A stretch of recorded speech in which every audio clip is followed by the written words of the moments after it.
And for today, personal tip, ang aking personal payo for today, ito yung dalawang bagay na hindi nyo dapat pinag-uusapan sa labas ng bahay or kahit saan pa man o, or ng kaibigan mo or kahit saan pa man o, wag na wag yung pag-uusapan yung dalawang bagay na to. No? Yung una, syempre, yung religion. No? Dahil una sa lahat, magkakaiba tayo ng religion and then magkakaiba tayo ng paniniwala. Kaya dapat hindi natin yung pinag-uusapan, yung tipong alam mo yun, yung pinag-uusapan nyo out of nowhere, nag-get together kids, pinag-uusapan yung religion, hanggat maaari wag yung pag-uusapan yan, okay?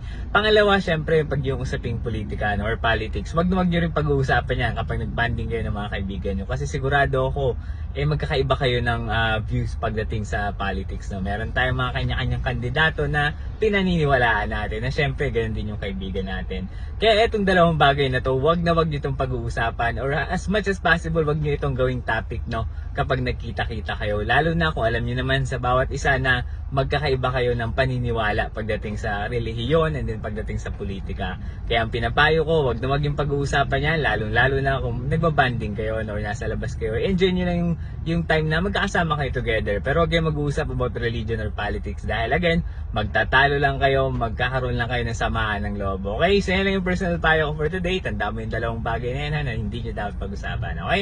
Kung nagustuhan mo ito, baka pwedeng pakilike and share and then supportahan mo ako sa Facebook, ganyan din naman sa TikTok at syempre sa YouTube. Yun lamang. Salamat!